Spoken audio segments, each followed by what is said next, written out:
Hello everyone, स्वागत है आप सभी का हमारे YouTube channel exam 2.0 study channel पर। आज के इस वीडियो में हम लोग प्रैक्टिस सेट 4 को कवर करने वाले हैं एसएससी जीडी 2023 के लिए। और इस वीडियो में हम लोग जीके जीएस के 20 क्वेश्चंस को कवर करने वाले हैं। तो इस वीडियो को आप लोग अंत तक जरूर देखिएगा और ये वीडियो आपको पसंद आता है तो इसको लाइक कर दीजिएगा और चैनल पर नए आए हैं तो चैनल को सब्सक्राइब करके बेल आइकन बटन भी दबा दीजिएगा ताकि हमारा एक भी वीडियो को नोटिफिकेशन आपसे मिस ना हो सके। तो चलिए इस वीडियो को शुरू करते हैं। तो आज का पहला प्रश्न दिया गया है कि किस दिन को अंतर्राष्ट्रीय अहिंसा दिवस के रूप में माना जाता है।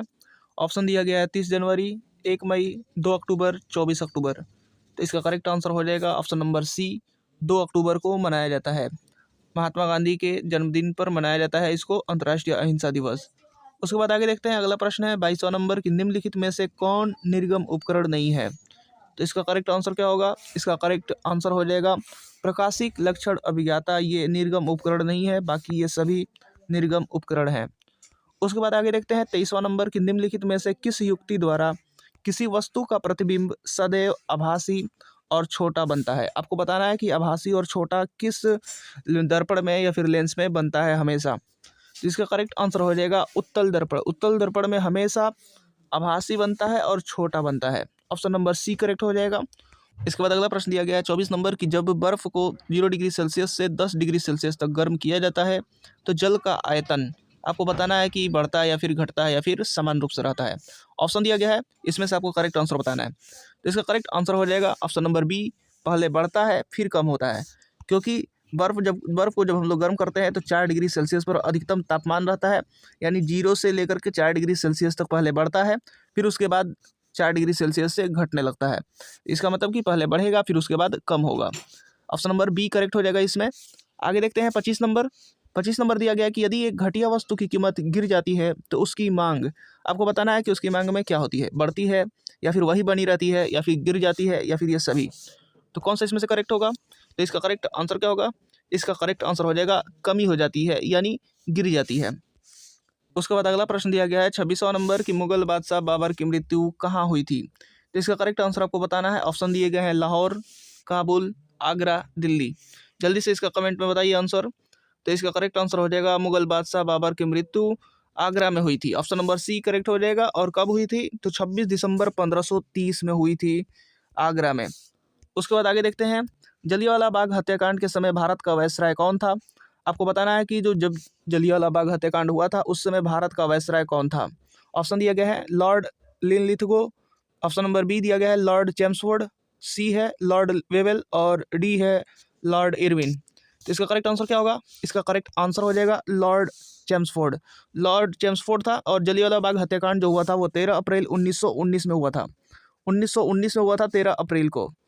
आगे देखते हैं हम लोग। इसके बाद अगला प्रश्न यहाँ पर दिया गया है कि निम्नलिखित में से कौन आग्नेय चट्टान का उदाहरण नहीं है। तो इसका करेक्ट आंसर क्या होगा। इसका करेक्ट आंसर हो जाएगा चूना पत्थर।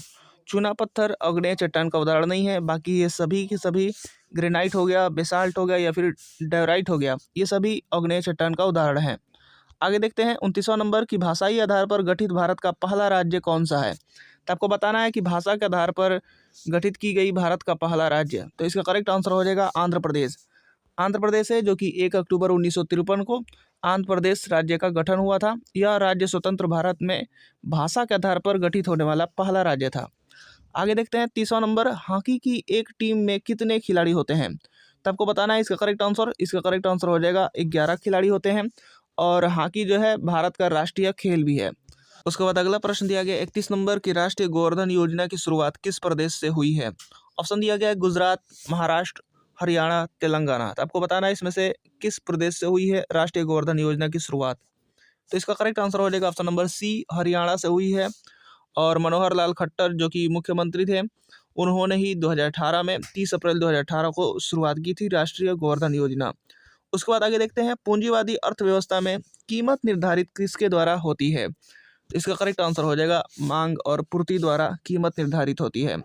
उसके बाद अगला दिया गया है long walk to freedom. Long walk to freedom पुस्तक के लेखक कौन है। तो इसका करेक्ट आंसर हो जाएगा Nelson Mandela. Nelson Mandela long walk to freedom के लेखक हैं। उसके बाद आगे दिया गया है लोकसभा का चुनाव लड़ने के लिए प्रत्याशी को न्यूनतम आयु कितनी होनी चाहिए। तो आपको बताना है कि लोकसभा का चुनाव लड़ने के लिए प्रत्याशी की न्यूनतम आयु कितनी होनी चाहिए। तो इसका करेक्ट आंसर क्या होगा। इसका करेक्ट आंसर हो जाएगा ऑप्शन नंबर सी, 25 वर्ष होनी चाहिए।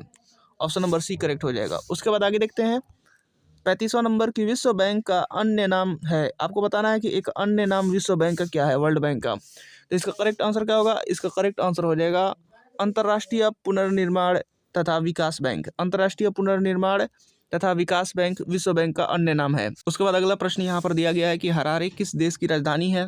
ऑप्शन दिया गया है न्यूजीलैंड, जिम्बाब्वे, नाइजीरिया, नामीबिया। तो इसका करेक्ट आंसर क्या होगा? इसका करेक्ट आंसर हो जाएगा जिम्बाब्वे।